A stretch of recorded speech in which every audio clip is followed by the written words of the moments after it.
Scott McNair, injury attorneys, we fight for the win. Good afternoon, everybody. Or is it? I think it's morning. Welcome to the Overruled podcast, brought to you by the Scott McNair Law Firm. It is a great week in New Orleans. It is Super Bowl week, and in anticipation of a big week for us with that big game, we have a very larger-than-life guest here today, the owner and operator of two of the best restaurants, in my humble opinion, in New Orleans, Mr. Scot Craig, not Scott McNair. Welcome to the podcast, Scott. Hey, thanks for being with Scott us. with one T. Scott with one T. Yeah. Scott Craig, for those of you who don't know, is the owner and operator of both Katie's in Mid-City, which has been open since 1984, October 1984. Yes, I bought it in 1994. Gotcha. This is my 31st year. It's incredible. Congratulations. It is, yeah, thank you. Also, a restaurant I was just mentioning to you before we went on the air is Francesca's on Harrison and Lakeview, and a really, really good restaurant, which is a bit of a different model. But I was hoping before we get into both Katie's and Francesca's, which are two fantastic restaurants in the city, Scott, you could tell our listeners a little bit about you and how you got into the restaurant business.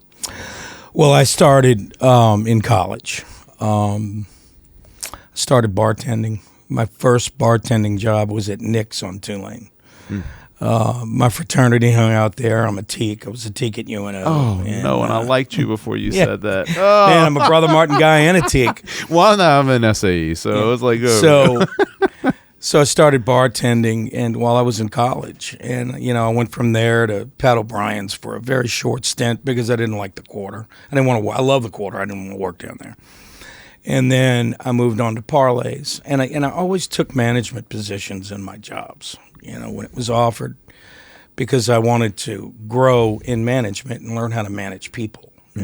When I was in high school, I managed a gas station. I was the night manager at a gas station. So when you do that, you learn how to work with people. But and then Parlays sold, and I started working at Bart's on the Lake, which was where Landry's is now. Right. It was a very large seafood restaurant and a hopping seafood restaurant. And I worked my way up in through positions there. And when I graduated from college, I was general manager, and I worked for about a year at that. And then I decided I wanted to go out on my own. So I bought Parkway Tavern on Canal Boulevard in late 1989. And during this time, I was trying to decide whether I wanted to go to law school or not, because I wanted to be like you guys. And I was looking up to my brother, who was almost 18 years older than me, and he was a successful attorney in the city. But I decided I didn't want to do that for a multitude of reasons. And I was enjoying the bar business, but I missed the restaurant side of it. So we bought Katie's in 1994, and the rest is history. I sold Parkway in 2003, but I've learned a lot through the years being in the bar and restaurant industry, that good and bad. Interesting. But, well, you kind of went down the path of your experience that hit two of the places I really went to a lot in law school, which was both Parlay's, great bar. I didn't realize it had changed ownership a couple times. And then I used to go with my friends Candace and Gary a lot to Parkway Tavern, little wooden chips for the beer credits. I don't know if they were doing that when you owned it or if you started. Yeah, I had it for 15 years. Wow. So the wooden chips for the beers. Was that, how old are you? I'm 39. So you're not old enough, really. That was, yeah, I guess so. Yeah, maybe. I don't remember a whole lot about the 90s. I partook. It's a cool little bar. It's a cool little bar. It was a lot of fun. It was, and we're talking about Parkway Tavern on Canal Boulevard. Right next to, I think, weren't they in a big fight recently with Blue Oak? No, that's Parkview. Oh, that's okay. Parkview Okay, I'm thinking something That's different. where you confuse me. This is on Canal Boulevard. Okay. In 2003, we sold it to the Bulldog. Gotcha. So now it's the Bulldog. Gotcha. So, yeah, we had a lot of fun there. Awesome. It struck me that you mentioned that all the managerial positions that you took along the way. I'm assuming that, and could you speak a little bit to how much that was the foundation of you understanding how to manage people and prepare you for when you did start to own your own restaurants and bars and manage it? Oh, there's no question. I've learned over the years that corporate management, blanket management, is really not my style.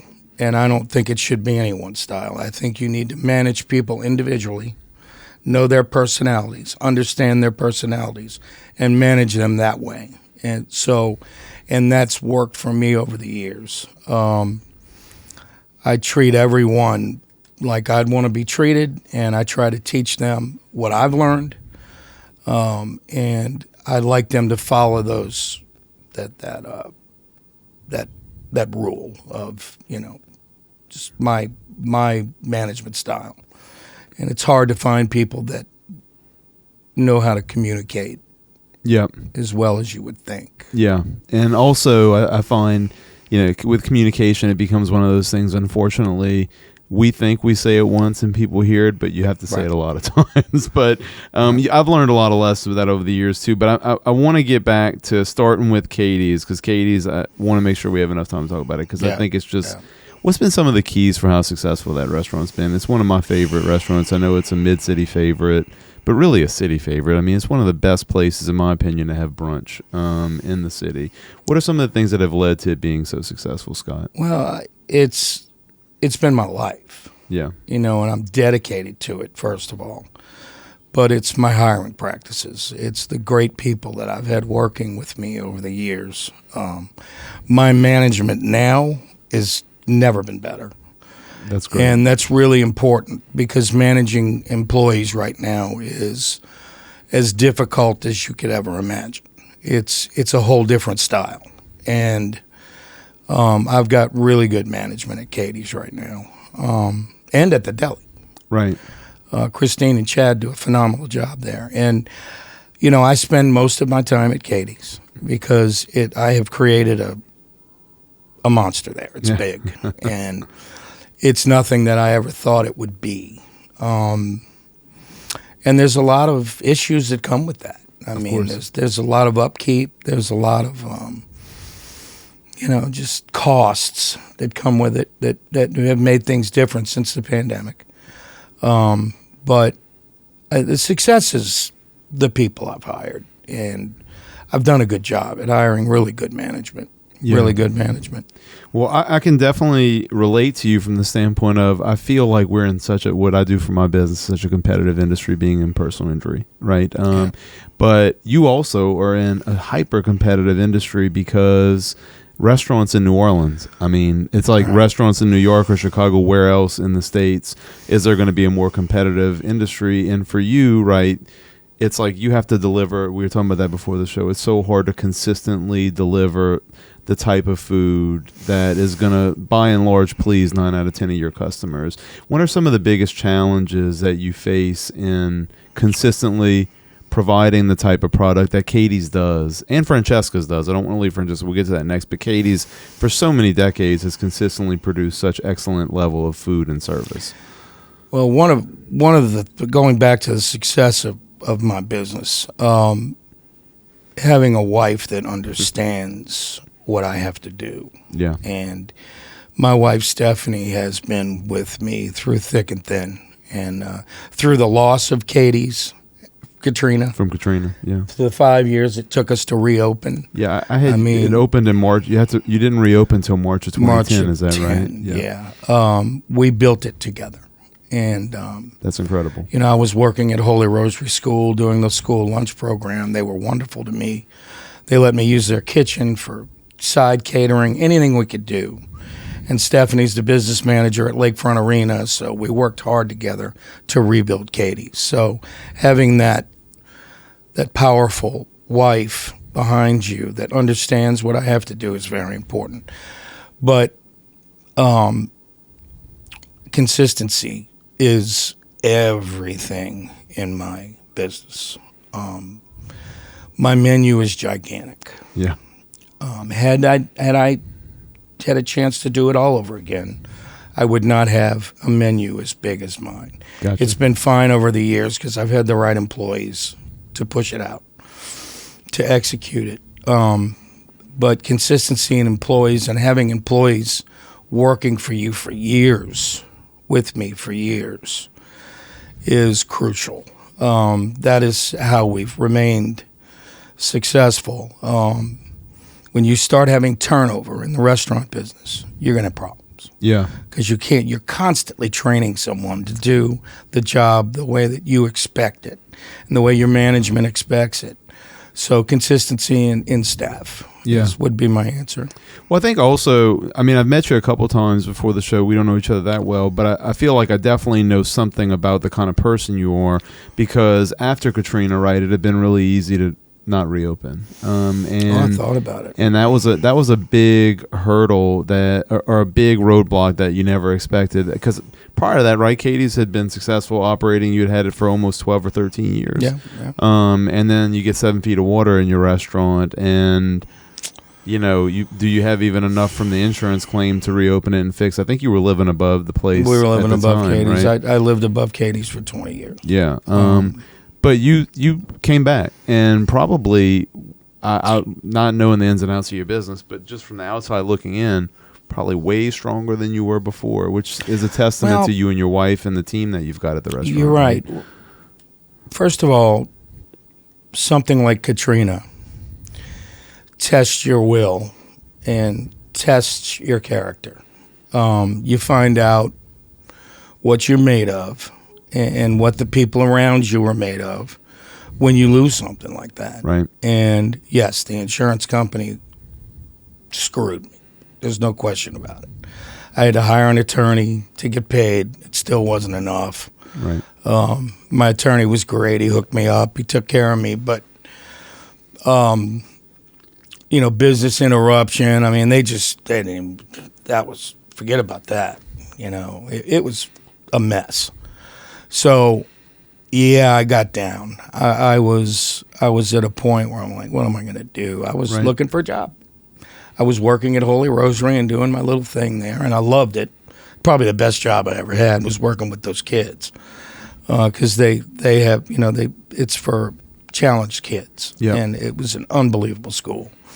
And my friend Mike Bender, the president, and the principal and the president, Patty Glaser. I mean, they helped me through all of that.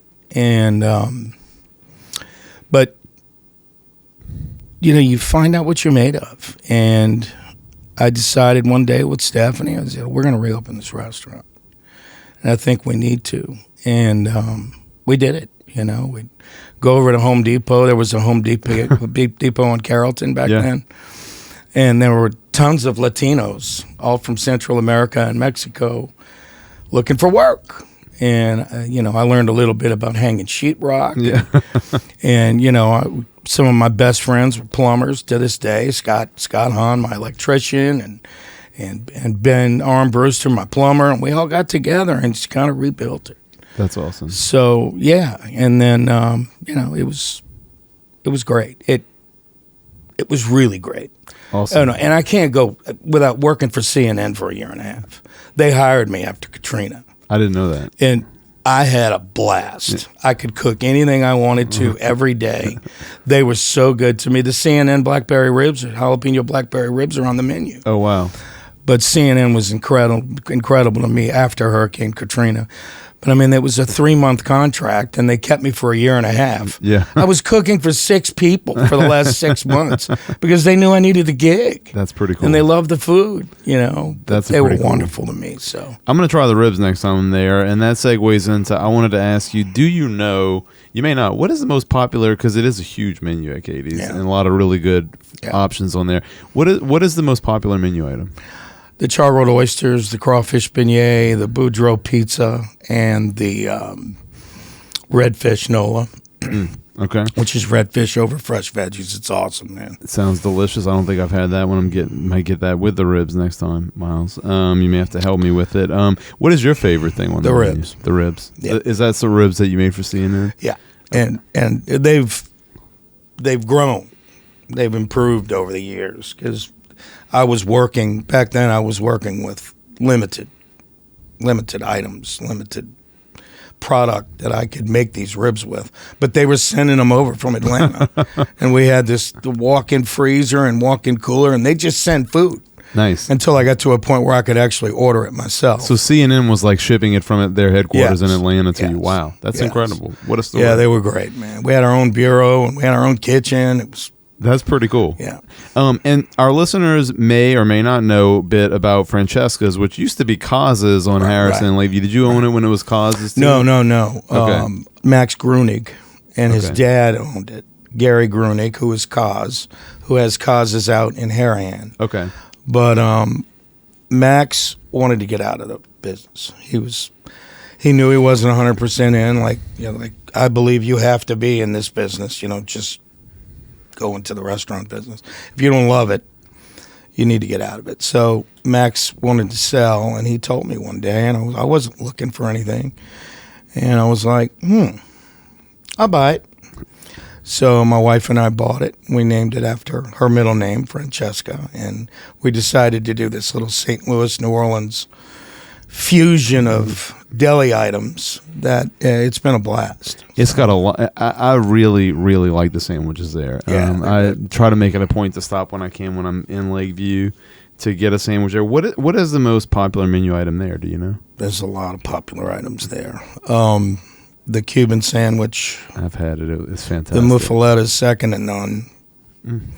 The Moon sandwich is very popular. Our corned beef. What's on the Moon? The Moon is a Charlie's Deli special sandwich. It's on a muffaletta bun with ham, roast beef, Swiss, and coleslaw. It's really good. That sounds fantastic. But I brought it because I used to get it at Charlie's. Okay. Before it was even Cause's. Okay. But I remembered it, so I brought that back. Those are the most popular. And the roast beef. I mean, yeah. I've had the Cuban. The Cuban's really good, and I'm a sucker for a good unreal, Cuban. yeah. I'm gonna have to try the roast beef too. And it's lunchtime, and I'm starting to get Katie. I'm starting to get hungry. What is your favorite menu item at Francesca's? Do you have one? The roast beef. The roast beef. I love a great roast beef sandwich, and we've tweaked it to where I just think it can't be better. Yeah. It's on awesome Gendusa French bread. I'm a Bear's roast beef guy. I think Bear's roast beef is unbelievable. But I wanted ours to be as good as Bear's. So we've tweaked it to where I think I eat it once a week. The roast beef sandwich. Yeah. And I'm trying not to eat so much. Well, I want to shift gears from the two incredible and successful restaurants that you have, Scott, and talk a little bit about your time on ESPN Radio. I don't know if our listeners know that you have been guest hosting ESPN Radio for a while now. You do it once a week, huh? We don't anymore. They sold the station. Okay. It was New Orleans ESPN, and Truck sold the station. Truck Trustclair. From down the bayou. From down the bayou. I knew that coincidentally because I just started running a really some radio good man. in there. Great guy. Yeah. He sold the station, but Gus Kattengell, brother Martin grad, was the host. Not Jesuit. We'll get to that in a little while. Yeah, was the host. Remember, you had a choice. It wasn't me. It's him behind the camera, but we'll take care of Jesuit later. So Gus Kattengell and I were friends, and he asked me to come on the show. I told him I love to talk about sports, and so we ended up doing the show. We had such a great rapport together. He and John Forcade and Rafael Esparza was our gambling. Is John Chase's dad? Yeah, uncle. Uncle. Okay, I thought. Okay, right. And because Chase, I went to Nichols undergrad, and Chase was an excellent quarterback for us for 4 years. He had a great career there. Yeah. But he's just got a job coaching. Awesome. John told me, it's in my text, but we're very, very close friends. We became really close friends doing that show, and John and I argue like brothers. He thinks he knows everything, and he doesn't. I do. So, but we've become the best of friends. We still talk every day. We text every day. We have a group text. Gus is now working for the Pelicans. He got a really good job with the Pelicans.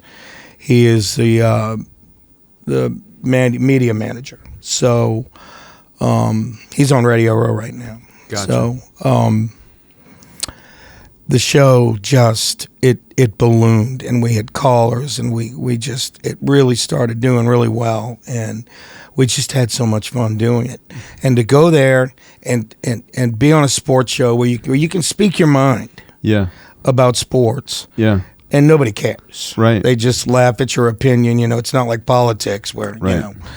But it was it's just, I still do it. I'm on Eric Asher's show every Wednesday evening. I did WBOK with Garrett Sachere yesterday. I love doing sports radio. I'm kicking myself for not taking communications in college more seriously and rather worrying about law school. I would have loved to have been in media. Yeah. It's just a missed love that I do as a hobby. And I'm on with Ken Trahan and the late Ed Daniels, who was just, what a loss. Right. Ed Daniels was as good a man as you can find. Right. But I would do the show with them on Saturday mornings live from the deli. And but yeah, I mean, the ESPN show was awesome. Yeah. And we are discussing doing our own podcast, but it's hard for Gus. You know, he's working for the Pelicans and the Saints.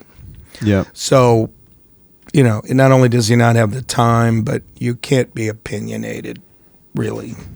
I can. John can. Raphael can say anything he wants. But it just, we've got the equipment, not this beautiful stuff. Yeah, right. But we're talking about doing a podcast like this, a room like this, where we're taking calls and we've discussed it, but Gus just doesn't have the time. Gotcha. Yeah, I mean, I think it was an awesome show, and obviously you have a talent in doing this, right? For me, this has just been a fun journey when we created this podcast, where I get to meet people like you, learn a little bit from each of them, man. Build relationships. It's good exposure for the firm. It's good exposure for their businesses and different people who come on. And so for the ESPN show, for you, right? Like, who wouldn't have fun talking sports and getting able to get exposure for your restaurant, and it's right? Just, it's just and make those relationships. Talking shop with friends. Yeah. You know, and that's the way we treated it. Yeah. You know, and people would call in or come onto the show that hadn't been on radio before, and you could tell they're nervous. Right. There's nothing to be nervous about. Right. You're just talking shop. I know. And I think y'all should do a podcast. I mean, I think people liked listening to y'all. Well, we actually started one when we were doing that, when we were doing the show. But Gus didn't have time, and, you know, we need Gus. Yeah. You know. The other option is, you know, we have some friends. We'll talk about that after the show. Maybe we can loop you into their podcast network and y'all be a part of them. But I have to because we only have limited time and I don't want to keep you too long. I really want your opinions on some Saints items. And I'm going to go down the line, and you know a lot about sports. You've been covering, as we just talked about, covering sports for a long time. And some of these things have just been marinating in my brain for the last 4 or 5 weeks, and I'm genuinely curious about your perspective on it. The first is ownership of the Saints and the future of ownership. Obviously, Gail Benson owns a team.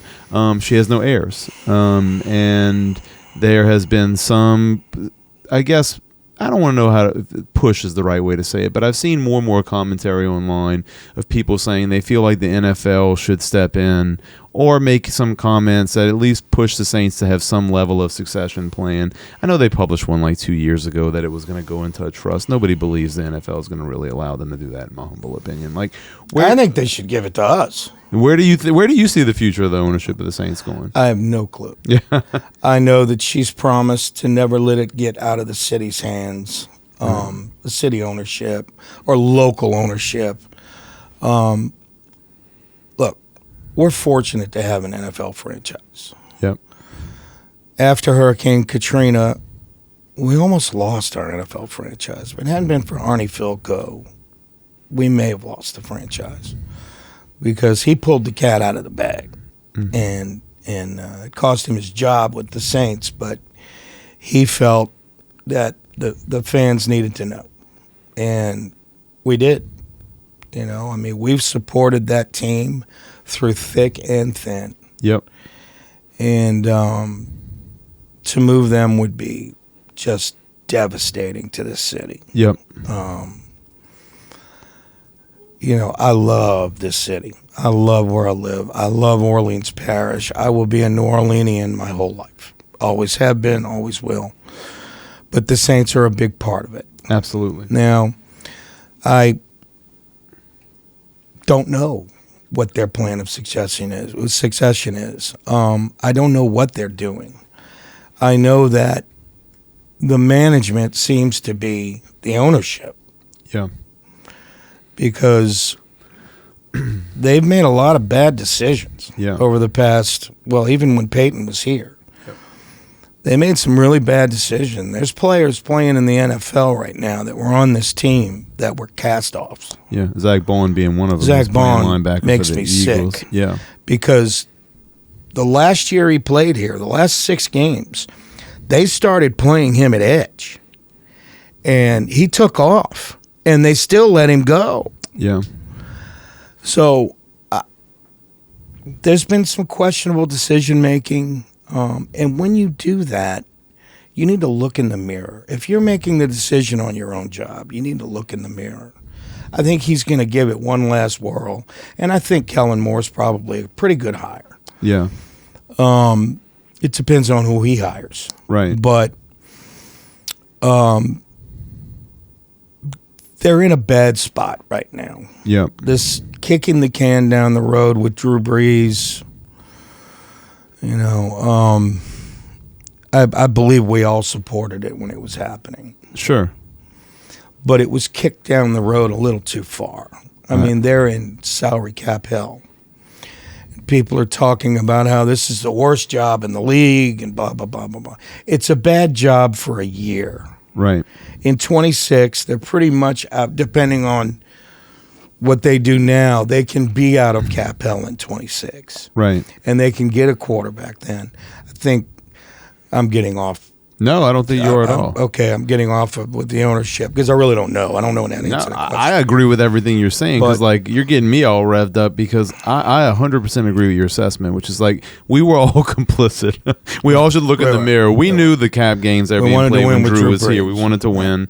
And then we all went into depression after that Rams NFC Championship game. Which and I mean, the devastating thing about the Chiefs, that was supposed to be our quarterback. I know. And those are our championships. That's why I don't like the Chiefs.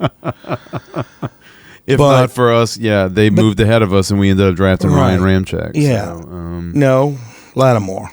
Okay, sorry. I thought it was Ramczyk was later in the draft. Gotcha. So, going back to the direction of the Saints, I don't like to use this word tank, but they need a top 3 pick next year.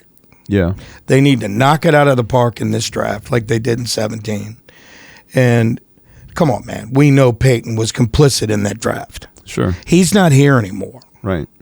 So we've got people making decisions, and the decisions they've made since Peyton has been gone, other than Fuaga last year, good pick, haven't been that great. Right. So I'm hoping they're bringing someone into the building, whether it's Randy Mueller, I think he's involved, on this draft and next year's draft. And this team will be out. It won't be the worst job in the league that everybody in media is talking about right now. Right. I think that's a little unfair.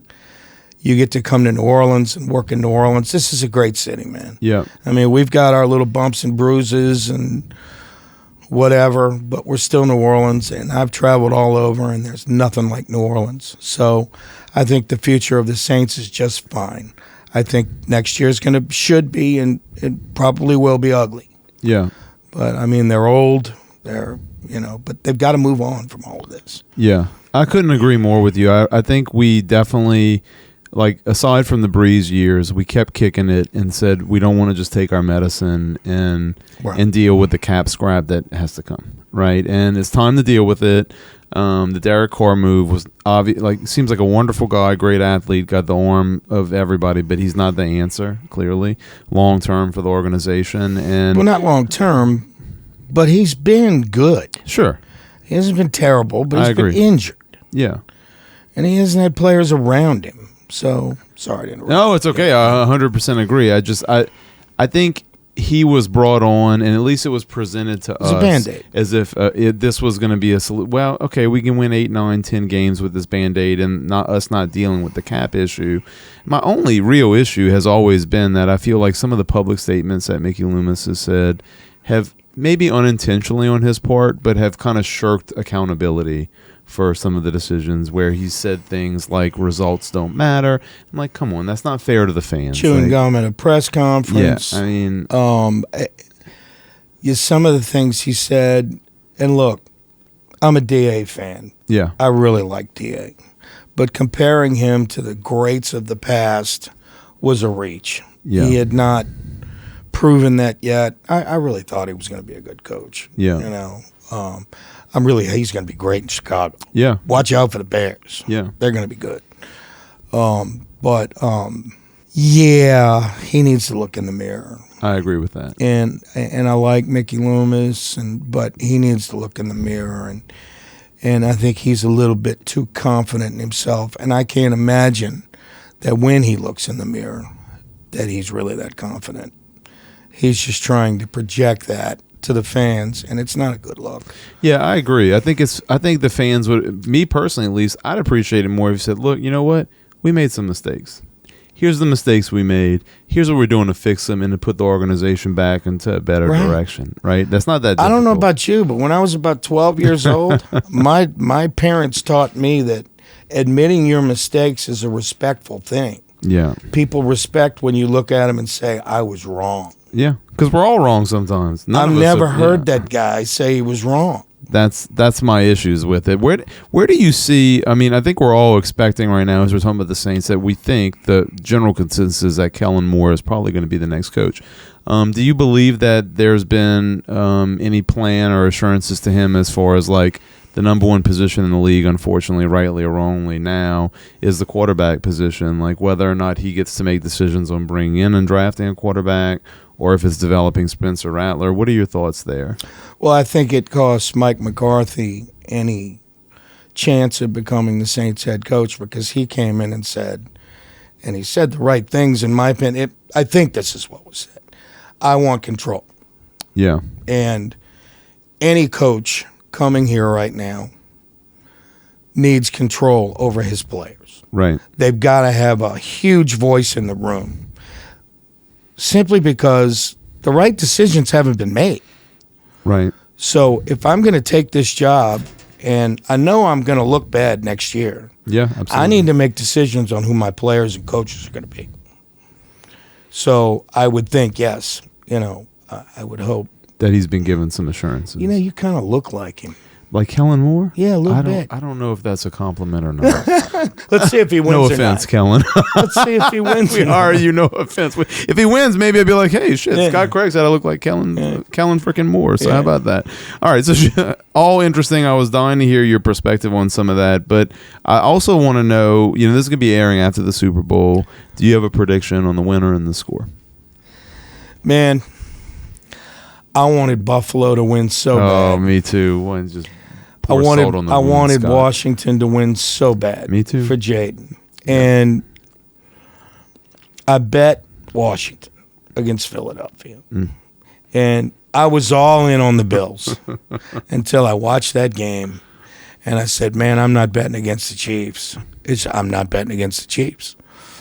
I don't really like Philadelphia or Kansas City. Like I would like the Bills, I'm a Bengal fan more than any other than the Saints. Bengals, another organization we gave away a great player, a defensive end to Henderson. Yeah. Don't get me started, man.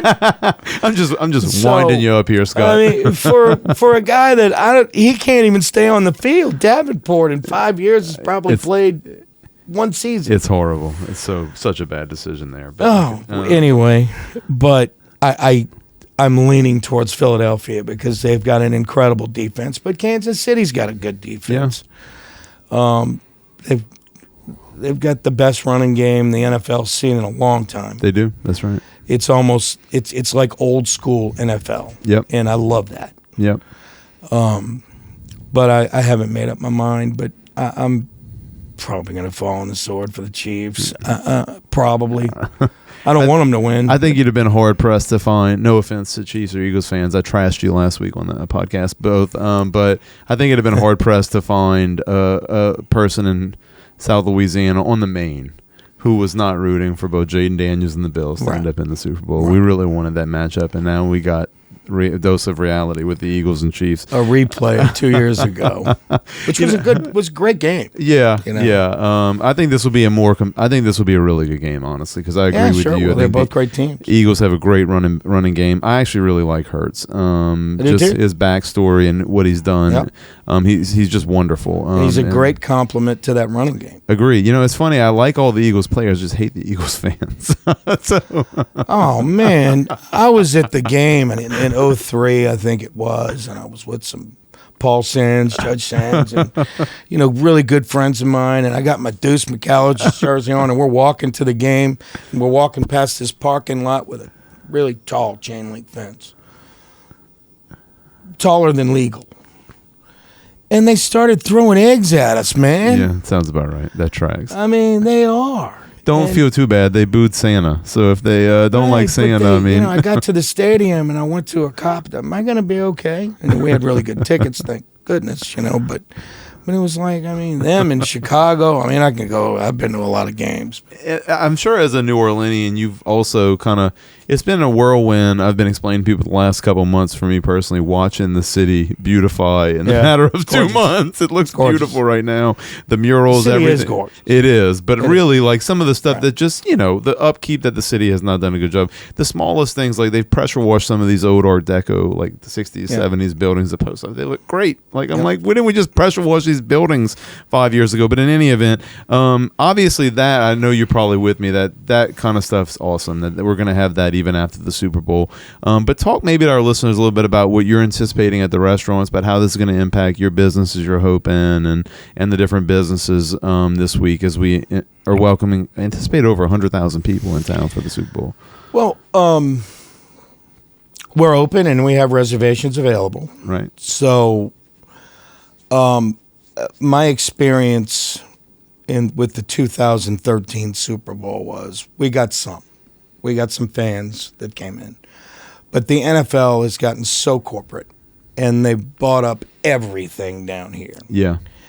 And in the CBD, the people that want to get away from downtown and get away for a meal or two will come to our restaurants, or Mandina's or local legendary restaurants, old school restaurants, I'm sure.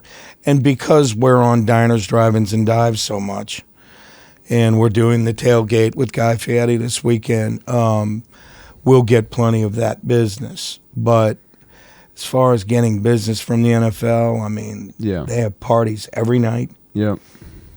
We'll get some lunch business maybe. We've gotten some phone calls, but it's going to be a good week. It'll be a good week. Awesome.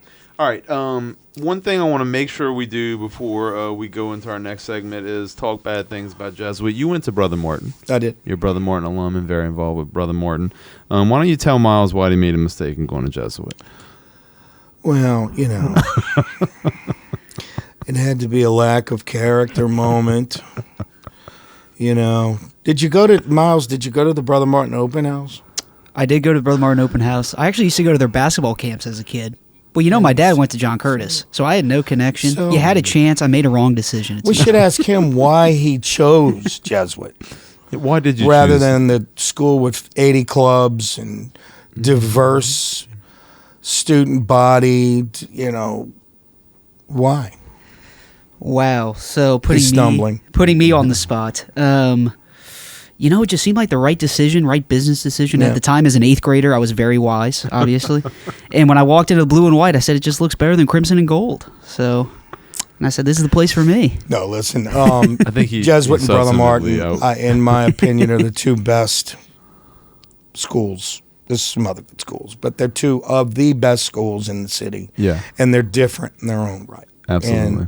And you have certain kids that fit in Jesuit, and you have certain kids that fit at Brother Martin, and we're lucky to have both the schools, honestly. I couldn't agree more. I just wanted to take a shot at Miles. Where'd you go? I went to Edie White. I'm from Thibodeau. Oh, yeah. So I'm not a part of this debate, but I wanted to stoke the fire a little bit. But more, we do violate out.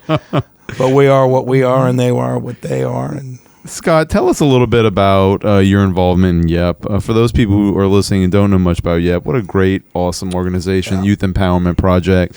I have we talked about my friend Shelly, who's very involved with the organization, and it's just does amazing things. Why don't you talk a little bit about YEP and give us your why about why I know you're very involved with the organization, and I know you believe strongly in it. Me and you have had, when we were at lunch the other day, I could see it in your eyes how much you believe in it. I'm really proud to be a part of it, just a small part of it.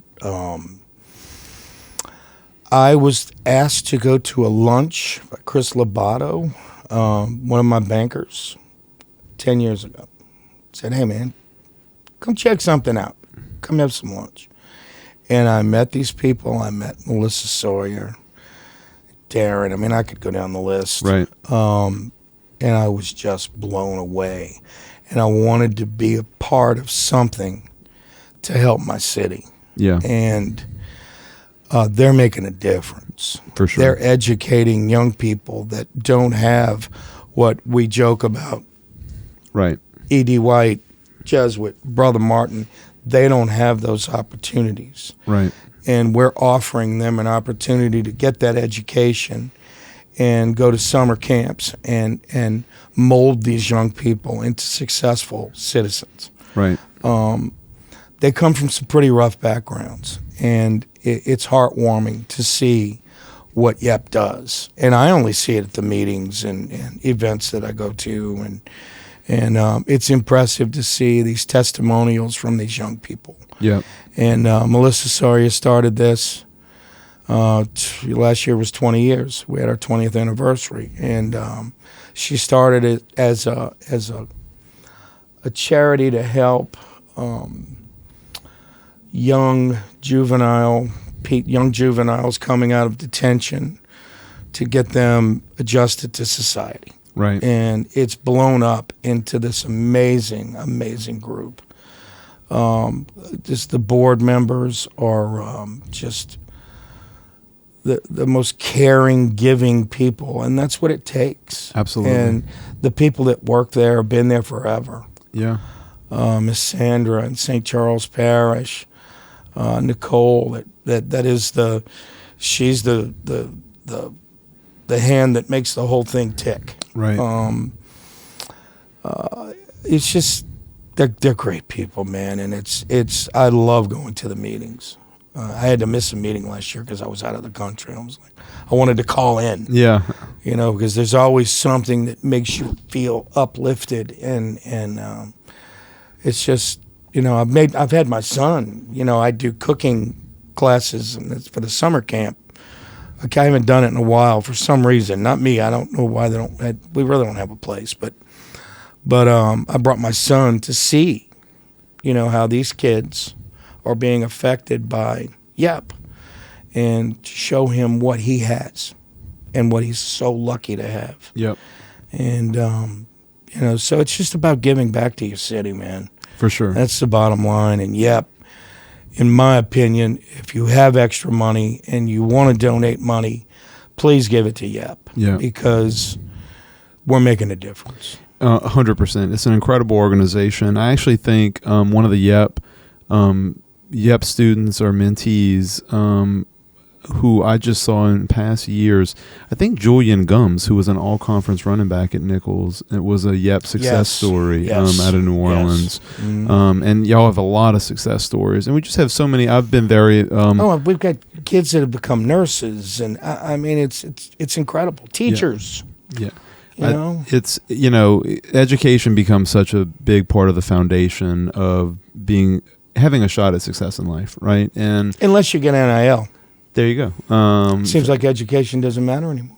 In some cases, but those, I'm kidding. I'm joking. Definitely. But in those cases, it's like, what about the education? Oh yeah, I mean, if you're Arch Manning, you're kind of like set. Right? Yeah. Or he was said anyway. He was said anyways. Maybe he's a bad example. Okay, if you're I don't know, pick one of the top any of them. The guy that Michigan just signed away from LSU. Underwood. I mean, like Underwood. Okay, I mean, like he's set. He's good. Thanks to NIL. Yeah, but look what LSU did with that money. That's fair. And so it's gonna be Brian Kelly got smart. Fair. I think from that experience, we're gonna shift gears here to LSU. I think Brian Kelly showed me he's not a dummy because he shifted gears and figured out how to take a bad hand that he got dealt with Underwood and how to play that hand to his favor, right? And learn something from it. 100%. You don't pay these high school kids the money. You give it to transfers. There you go. That have skins on the wall. And Tulane's doing it too. Yeah. Yeah, I'm impressed with both both programs. Yeah, I think the coach at Tulane's got a good guy. He's unbelievable. He's doing a great job. I mean, I sit down and talk to him, and it's all ball, man. I'm gonna be honest. This may be mean, but I didn't really understand how the old coach was so successful from what I watched of him. But like I watched the new coach, and I'm like, man, this guy's good. They hit. He's going places. He's going places. Harris hit a home run. Yeah. The AD's the real deal too. Nice. I didn't know that. Okay. Yeah. Good David to know. Harris, he's the real deal. Okay, shifting gears from an incredible organization. Yep, we're going to put it in the show notes. Please donate if you can. I want to shift to this new, if you'll allow me, we're going to do this new segment we've been doing. It's sponsored by Super Witch Ice Cream. Have you heard of Super Witch Ice Cream? I have, yeah. Have you tried it yet? I have not. Okay, you're going to have Is that the one out in Harahan? It is. Yeah, And you can I've only get the ice cream on Wednesday nights, but Super Witch Batch Ice Cream is sponsor of this session, Overruled.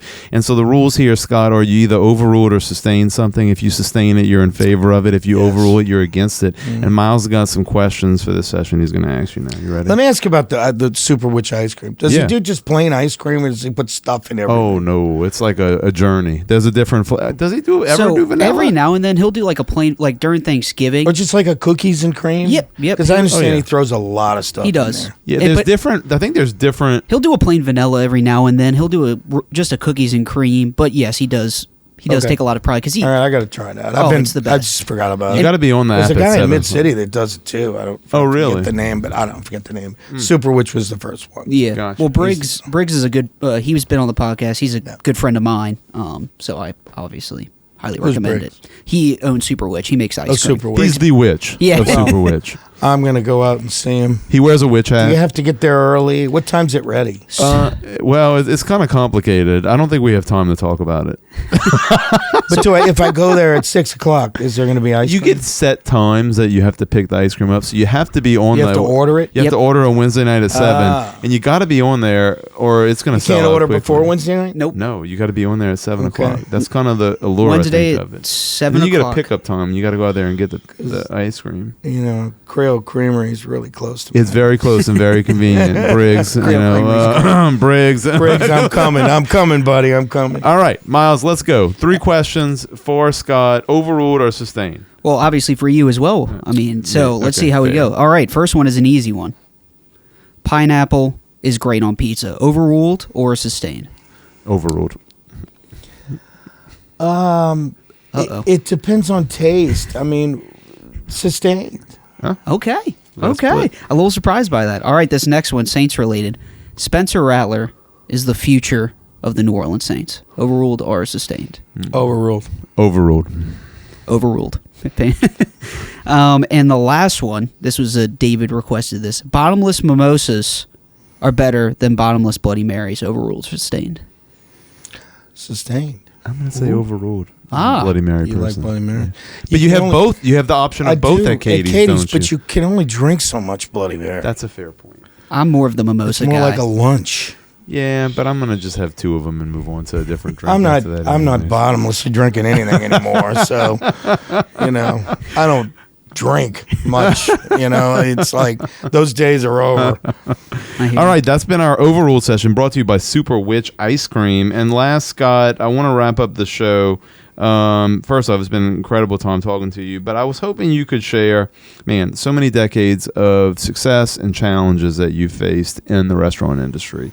I was telling you before the show, I always am amazed at the lack of understanding from people who vanitize owning a bar or restaurant and how truly difficult your industry is, from the cost of goods sold, the people, both internally and externally, and the challenges and the consistency of the product. Could you just tell our listeners maybe some of the top 3, if you can distill it into 3 lessons you've learned over the years, because you've been a very successful operator of multiple restaurants in the city, that you would like to impart? Well, if you own a bar, and owning a bar can be very lucrative. You can do very well. But treat it like a business and not a playground. Yeah. You can do really well in the bar business if you treat it like a business. What I've learned in the restaurant, you know, how to deal with people. But, you know, my parents instilled that in me to like people. Mm-hmm. And you know, I always try to, if someone's in a bad mood, I try to help them out and flip it. If someone's grumpy, you know, and well, that guy's an ass. Well, right. No, get down inside and understand who that person is. So I've learned to understand people, care about people. That's taught me a lot over the years. I think you can learn that anywhere, and it's sort of instilled in you at a young age if you're going to really care about others. And it's taught me to care about others and be charitable. And my business can be really good for charity. I mean, we can help with food and events and help raise money. And, we talk to so many people. I have a problem with names because I simply can't remember everyone's names. And as I get older, it gets worse. But it's just, understanding people and appreciating people.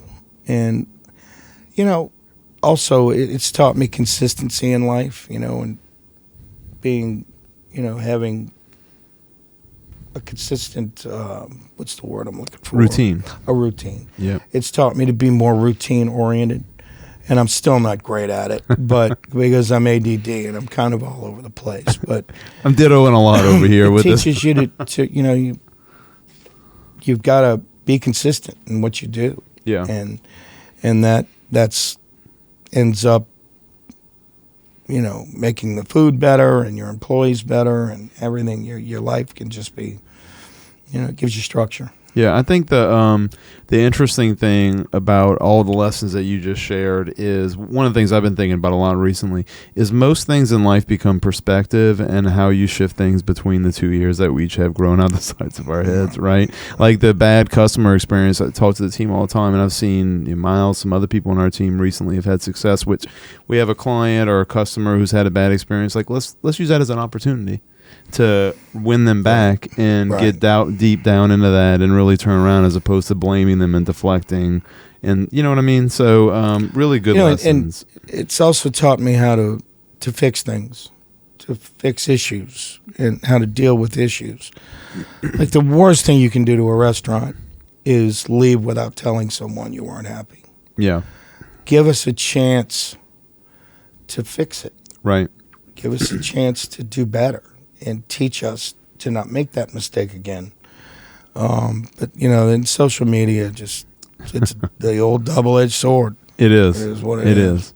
Well, Scott, thank you so much for being here. This has been an awesome discussion. Definitely going to drop both Francesca's and Katie's in the show notes and link to them, two great restaurants in the city, which you should have a lot of pride in what you've done and grow in those two restaurants. I also love talking about the Saints. We're also going to link to Yep. Please consider donating to Yep if you don't know much about it. And we'll link to Brother Morton for Miles' Hour, just so we can really jab him a little bit. You realize we could do this all day. I know. I guess we all have to go to work. But guys, thanks for having me on. Yeah, it's been a pleasure talking and honor. I love doing this. So if there's something you ever want to talk about, give me a call. We appreciate that, and we may do that. So first off, thank you to all of our listeners for listening to this show. Like I said, we'll link everything below for you to get to Katie's, Francesca's, and to Yep. Thanks to Scott for being here. This has, as always, been another great episode of the Overruled podcast brought to you by the Scot Craig Law Firm. Thank you all for listening. We will see you soon. Overruled! Scot Craig, injury attorneys, we fight for the win. Information is for illustrative purposes only and does not constitute tax, investment, or legal advice. Always consult with a qualified investment, legal, or tax professional before taking any action.